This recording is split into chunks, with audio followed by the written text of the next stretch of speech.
All right. SEC Media Days. It ain't Media Days without Matt Hayes, 1010XL, Saturday down south. What's up, man? What's going on, fellas? Texas and OU, baby.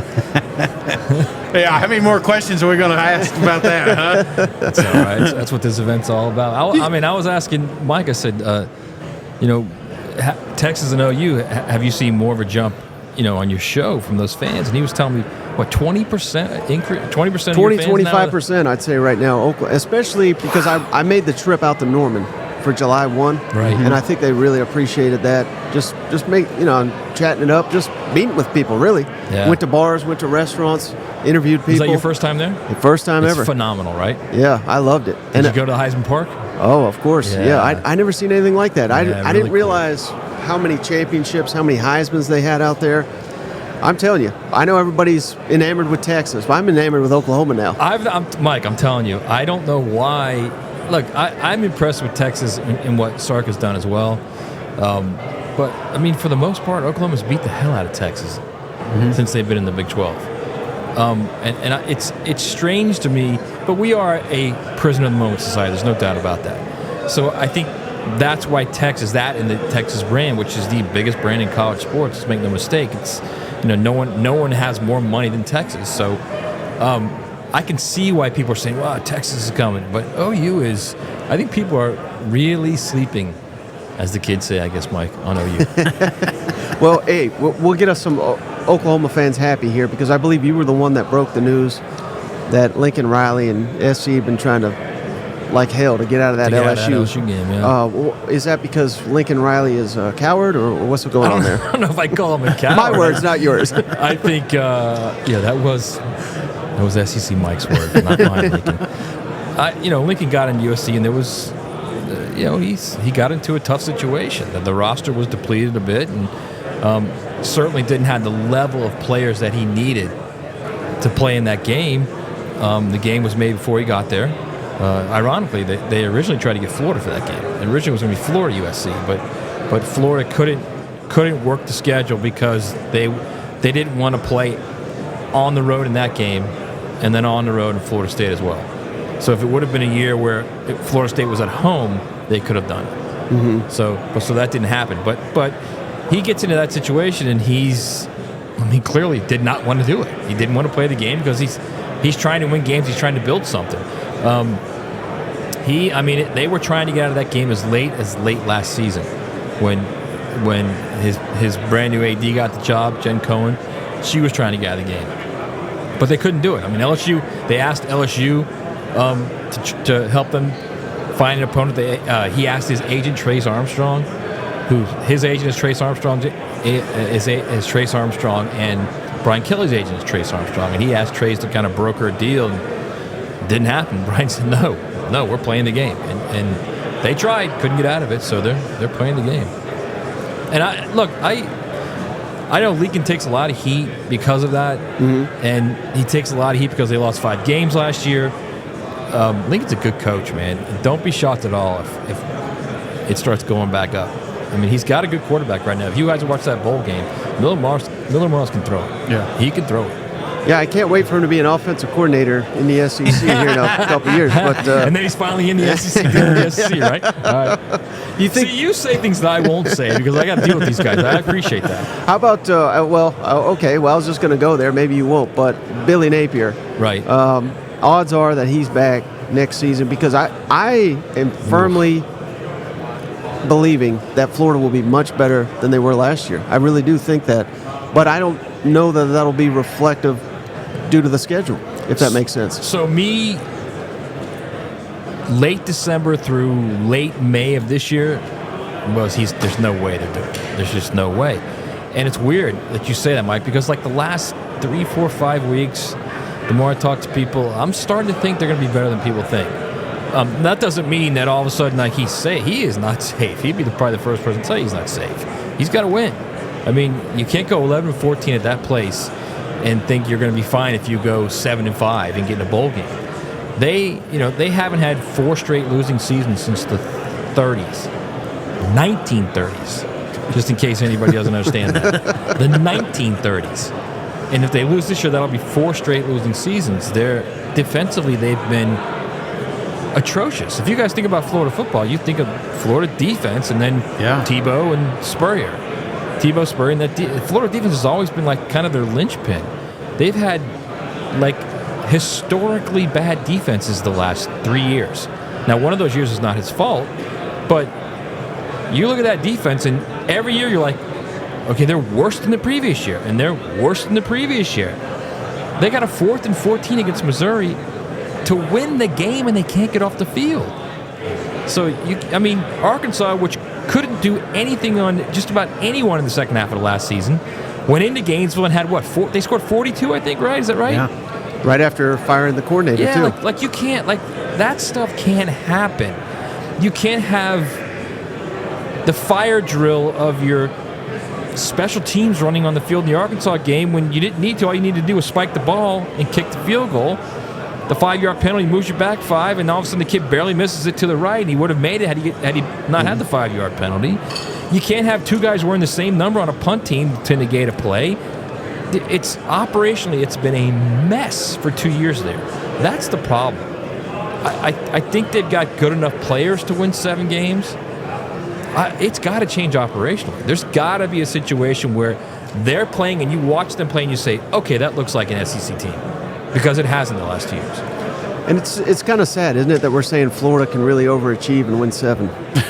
It's unreal. And I've been saying, believe me, I've been saying this all along, is it's gotten so bad so quickly in those 3 years, because let's not forget, Mullen had them in 3 straight years, 6 games. It's gotten so bad so quickly that Florida fans are now accepting a 7 or 8 win season as, all right, well, that's, all right, it's progress. I mean, my God, a decade ago, if you had an 8-win season, they'd fire the guy. Mm-hmm. So that's kind of where we are right now. I mean, they've been dumbed down by these last 3 seasons, just, kicked in the head over and over, that they're like, all right, 8 wins is good. It's crazy. It's crazy. Well, we always talk about the back half of Florida's schedule and just how daunting it is, but it's the front half. I mean, in fact, me and Mike have been on record many a times thinking that Miami matchup may be the biggest game of the year. Huge. And if they I don't want to say they lose it, but if they did, what do you think happens in because I think that seat heats up real quick. Well, I mean, they've lost 3 of the last 5 to Kentucky. They got to go to Knoxville. That's in the first 5 games of the season, I believe. You lose that Miami game, let me tell you something. And here's another thing, too. Mario Cristobal and Billy, they're on the same trajectory right now. They both need that game badly. Yeah. I don't know. I mean, we're talking about this big first weekend in games, and I agree it's a great weekend. No one's really focusing on this game. I got a feeling by the time game week rolls around, everybody's going to start the Florida-Miami game is giant. Yeah. Because it is. I mean, the loser is in trouble with their fan base. That's number 1. And number 2, if you're Florida and you lose that game, especially if you're Billy Napier, you're trying to get to a bowl game and not have a losing season for the 4th straight time since, again, 1930s. You got to win that game. You got to win the games you can, and I think Miami's going to be a good team, by the way. You got to win the games you can, and then you've got to hope to steal a game or 2 down the road in the second half of the season, and that's not a good situation to be in if you lose that game. And then all of a sudden you start to say, well, there's always Kentucky. Well, no, there's not always Kentucky, because they've lost 3 of the last 5 to Kentucky. Yeah. So and Tennessee is going to be a brutal game on the road. Yeah. Clip that one. Hey, I did want to on that note. And I don't want it to be all negative, because I think there's a lot of positive things that are happening down there. But one question I have with ETN gone is, do you think Johnson gets more carries, or do you think that they still kind of have that committee approach down there? I think he goes committee approach. Yeah. Definitely. That's just who he is. Yeah, and that's kind of why it was what it was the last 2 years. So I mean, he lost an uber talented back. There's no doubt about it. A guy that's a game breaker type of back. Montrell Johnson is not a game breaker type of back, but he's a good back. He's a really good back. Yeah. He's not that guy where you get it to him and he can go. So that's a loss. That's a big loss. I think Princely Umamielen is a loss. The guy off the edge. He may not have been a guy that was ready against the run for them, but he could disrupt a pass game, which is what you need. Which he's going to help Ole Miss too. You wait and see. I don't think they have enough of those impact guys that will change the course of a game. And I don't think they've had enough of those guys for 3 years now.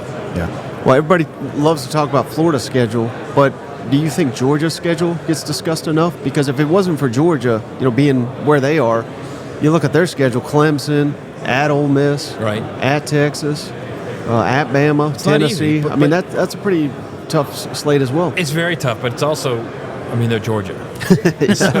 so I've been saying this all. If I'm Georgia, and I know, Nick's teams were like this too, his Alabama teams were. Who cares who we play, man? We go on the road. It's fun to go there, and by early in the third quarter, their fans are filing out because they've already lost. So yeah, if you're at that level of a team where you're good no matter where you're playing, you don't care what the schedule is. So I don't think Georgia cares at all about the schedule. I think Georgia's bigger motivation is we were one of the best 4 teams in the country last year. We got hosed from a spot in the playoff because 4 or 5 plays in the championship game cost us. Honestly, who doesn't think Georgia was one of the best teams in the country last year? Frankly, who doesn't think Georgia probably would have beat Michigan last year in that championship game? So I think that's their motivating force. I don't think it's they don't give a damn about the schedule. And you know what they look at it as? They got to play us. It's not we got to go there. They got to play us. Yeah. Mm-hmm. Well, he came out. Kirby said that he doesn't have a chip on his shoulder. The team doesn't have a chip on his shoulder, but does the team have a chip on their shoulder just given the way the schedule played out last year? I don't know. I'm kind of torn on this because I'm with you. Coaches do anything to motivate, and let's be honest, this is the same guy who told his team people thought they were going to be 6-6 2 years ago. Remember that? Yeah. After they won the second national title, they all were going, "You guys thought we were going to be 6-6."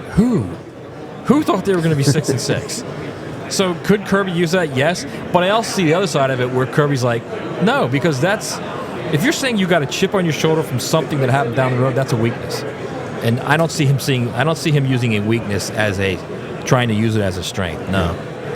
How big of a topic is it for Ole Miss and Missouri this year with what they've done in NIL, transfer portal? Because I think when that all came about, everybody said, well, my God, Oregon, the Texas schools, they're going to dominate.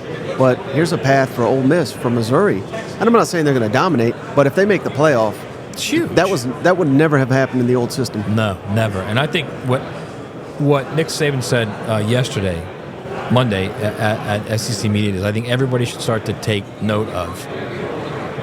He said Ole Miss now has comparable lines of scrimmage to Alabama and Georgia.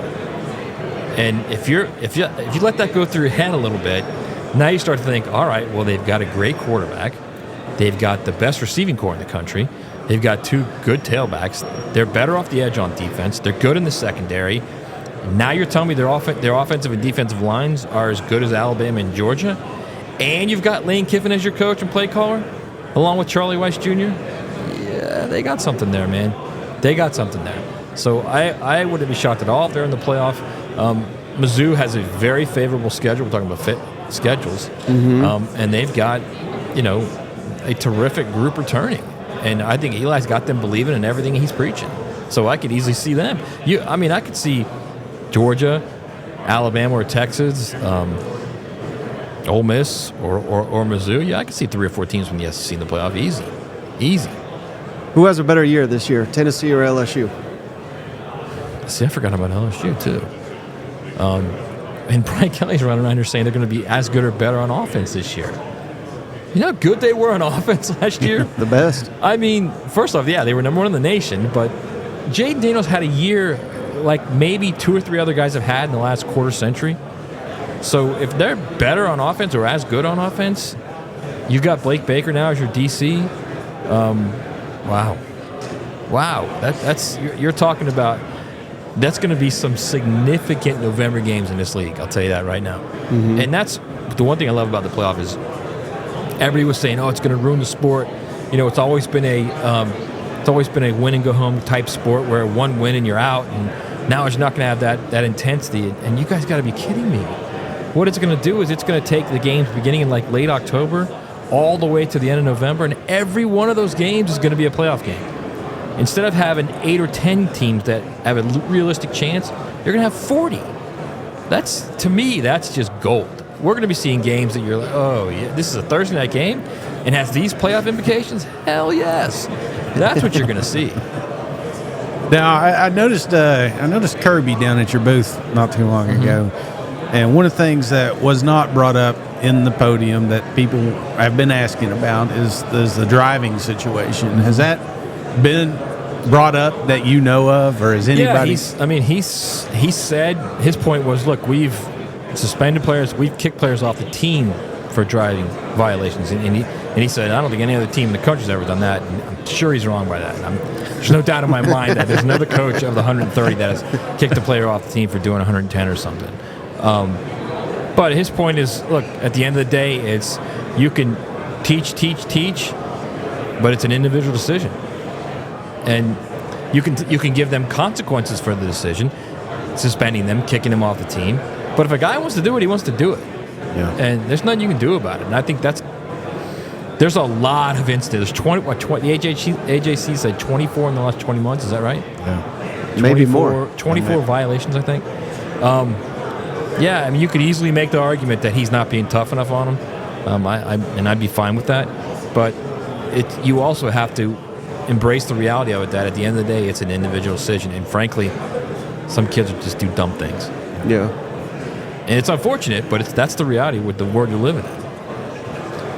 Now, again, I don't know if you want to go here, but first SEC coach fired is? Wow, that's a tough one, man.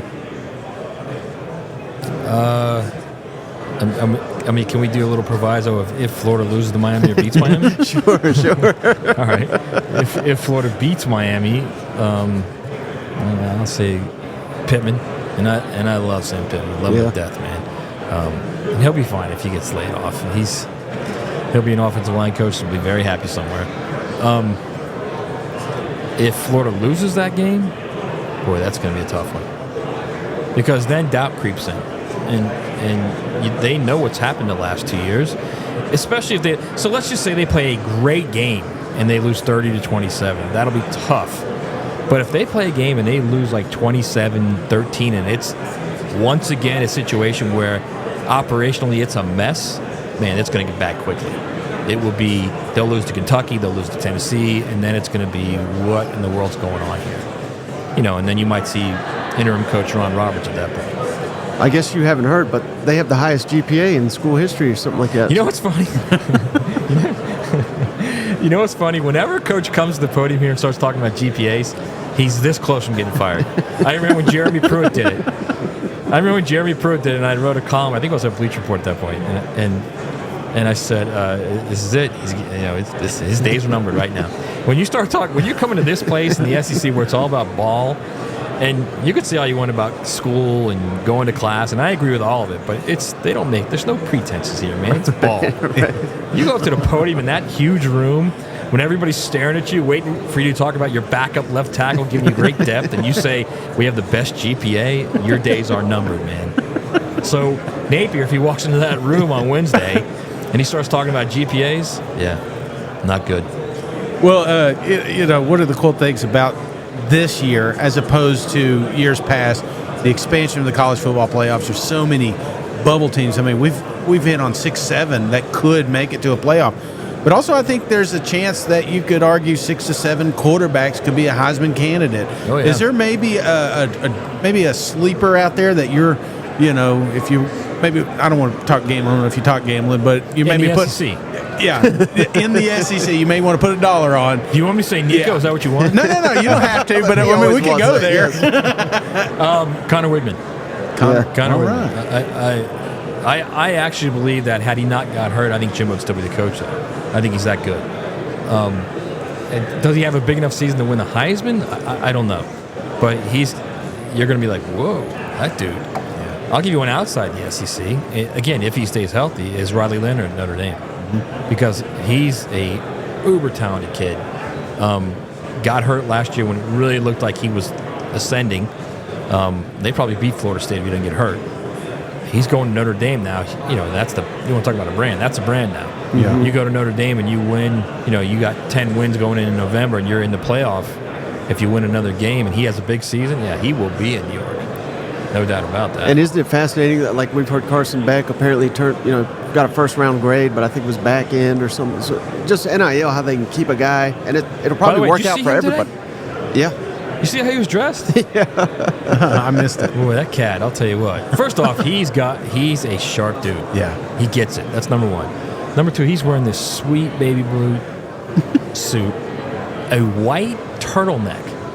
Oh, wow. No tie, white turtleneck, high He was in turtleneck. darts closet, Not buddy. a mock.